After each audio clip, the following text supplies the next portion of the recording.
Welcome to Tuesday Talks. My name is Judy Zorn. I'm the Executive Director of the Great Lakes Chamber Orchestra, and I'm delighted that you could join us this week for our Tuesday Talk and my guest, Maggie Stewart. Maggie, how are you? I'm very well, thank you. Good, thank you for joining us. Maggie has been with the orchestra for a long time. In fact, we're going to learn a little bit later that Maggie was part of the original group that started the orchestra. But before we talk a little bit about that and you share a little bit about that, I think we'd all like to know how you got started playing the violin. I think you mentioned to me that you were from Plymouth, Michigan, and that you maybe did not even start with the violin. Could you tell us a little bit about that?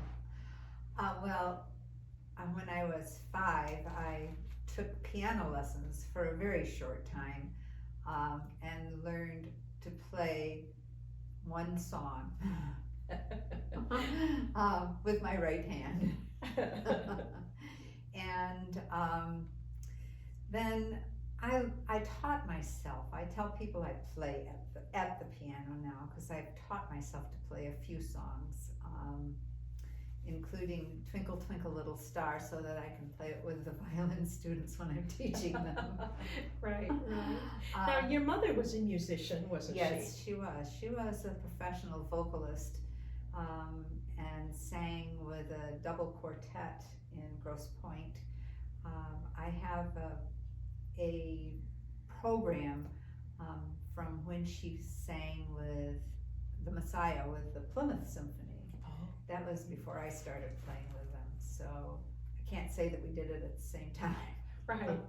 So you, like many of our other musicians in the orchestra, started playing the violin in a school program. Right. But I knew I was going to play the violin before that. When I was very young, we had a recording it was a record, of Rusty in Orchestraville, and Rusty is introduced to all of the instruments in the orchestra, and the violin played Zeigunderweisen, and I fell in love. And I remember standing in front of the radio with the Detroit Symphony playing their concerts and pretending like I was playing the violin with them. So when it came time for me to go to the class and find out what instrument I was going to play, they wanted me to play the horn because I had such a good embouchure. And I said, "What? No. I'm playing the violin. That's not my plan." No. Yeah. And he said, "Well, you're very lucky. This is our very first year of violin." So I spent the summer playing the violin in a little group setting. Then during the school year, the conductor of the Plymouth Symphony, who was teaching the violin class, would pick us all up, would come to my school and pick me up, and I think there must have been a couple of other violinists there too, because we had 3 or 4 little kids and little violins packed into his Volkswagen to go to another school to have our hour of music lesson. And so I did that for several years.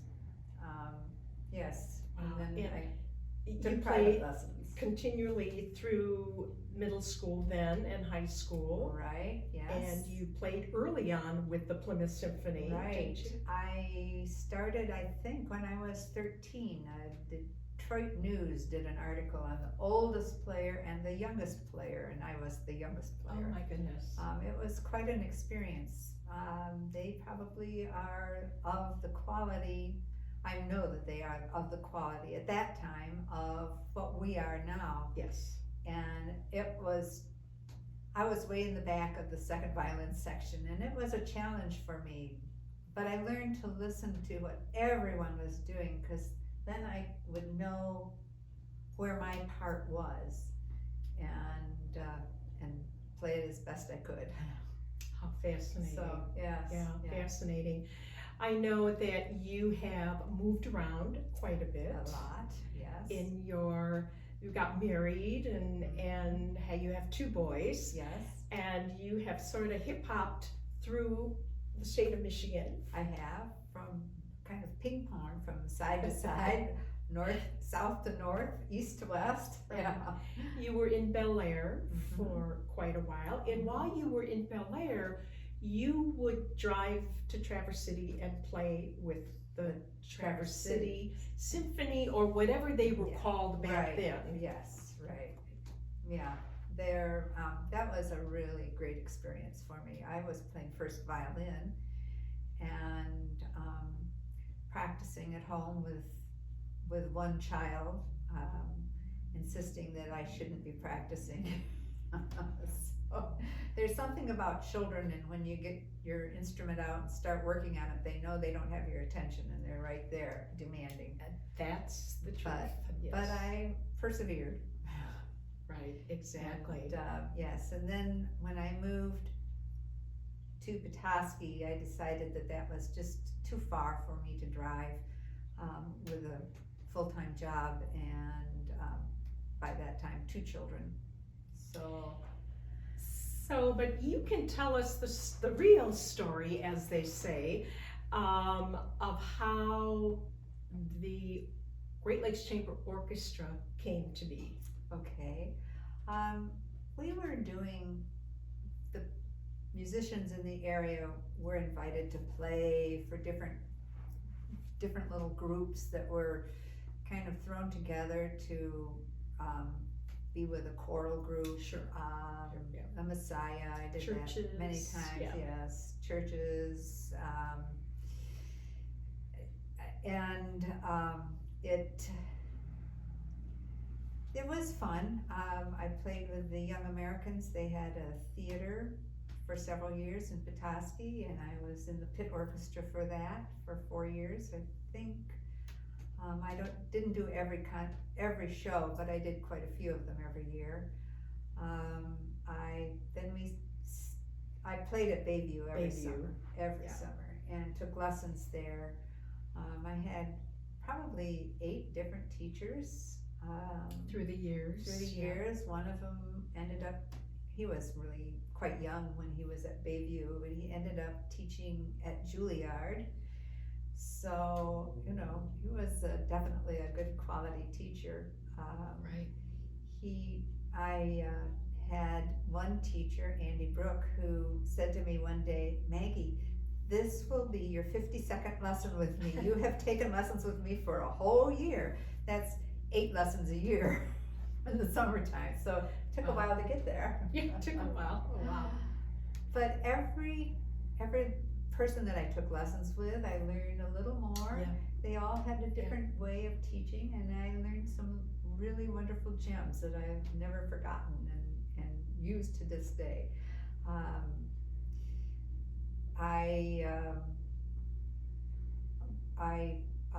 We had these pickup groups, and there was a young man who played the violin right-handed, this way instead of this way, because he'd lost a finger, and his mother was the director of music at the Harbor Springs Presbyterian Church. Okay. And she was an organist, and we did a concert there. And by this time, Bob was in the area.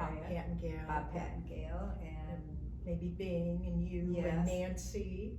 yes, Nancy. Koski? No, she wasn't here Okay. yet. But Peggy. Peggy. Yes, Peggy was here. And after this concert that we did, which was just absolutely delightful, we went to the house of somebody at Bayview who was a violinist and played with this group. And we just had an after-hour get-together, and we all kept on saying, "This is so wonderful. This was so wonderful. We want to do this more often." And Peggy and Bob said, "Yeah, we really should." And so they got together and put together Great Lakes Chamber Orchestra. So, And my goodness, it has grown yes, every year yes. a little more. I know you were orchestra manager at one point, and we're just kind of wearing all kind of different hats. Board Board member. 6 Okay. years. Sure. Sure. But all through the years, you have stayed in the orchestra Mm-hmm. and have played, and you have seen a lot of changes. Yes, yes. Different conductors and Yes, yes. Yeah. Matthew Hazelwood was just absolutely wonderful. He was a teacher, and he worked with us in ways that really helped us to grow. And he was always challenging us a little bit more every year, and we got more and more players that were able to meet his expectations. Sure, And sure. then he suddenly passed away, and it was a very, very sad day. So we had a year or 2 years, was it? of searching. Searching, Yeah. yes, and we had quite a few different people try out. That was very interesting, and we ended up choosing Libor, and I think that was just the best choice ever. He's He is wonderful. He's demanding, but I rise to his challenge, and I'm very happy that I'm doing that, and I'm having a lot of fun. Right. And through your years, and particularly here in Petoskey, you've also been teaching. Yes, I have been. At Crooked Tree and Right. elsewhere. At well, mainly through Crooked Tree. And we had a string quartet. I forgot to mention this earlier, that played every Thursday. We got together at Ian Wilson's house, and there were 5 of us. And I would tell people, yeah, it's a quartet, but we can't count, so we have 5. We're 5. I'm not sure everyone got that joke, but Okay. and we had a good time too. And I would teach. I would teach before that too, but I would teach on Mondays mainly. When I first started teaching, at one point I had 34, 38 students. I'm not sure what. It was a lot. Wow, And that's a lot. And we went to the public schools and tried to get them to start a string program, and we performed for them, our little quartet, and they said, no, nobody's interested in playing the violin in this area, so we're not going to get involved. It wasn't too long after that Dale Hull started the Dorothy Gerber string program, and we showed them. Yes, you did. Yeah. And the Gerber String Program Yes. continues to be a very Right. strong, Yes, wonderful opportunity for youngsters to start yes, in it the string. is. And I program. work with them now, and I'm really happy to do that. I helped out a little bit in the very beginning, but when Robert Dudd came, I didn't have any reason to help Sure, out, so Sure. he didn't need the help.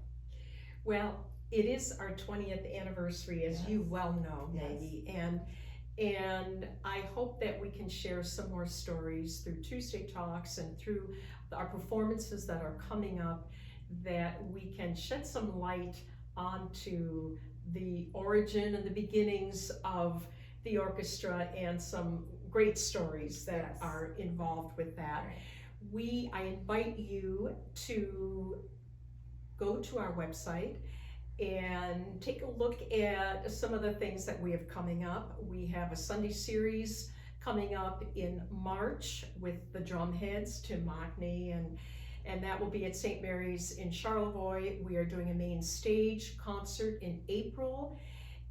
The first of our look back concerts celebrating our 20th anniversary.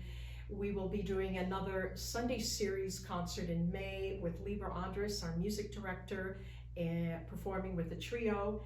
And then, of course, we have a big concert in June at Bayview. So we are looking forward to safely bring live music to you. And I know the orchestra members are also looking forward to being able to perform. Definitely, yes. It's been a year, hasn't it, Maggie? Yes, it has been. Yeah. Yes. It has been. So I want to thank you all so much for joining us today, and please look on our website and stay updated with all the things that are coming up with the Great Lakes Chamber Orchestra. Again, I want to thank you so much for all the support that you give to the orchestra, to our musicians, and thank you for joining us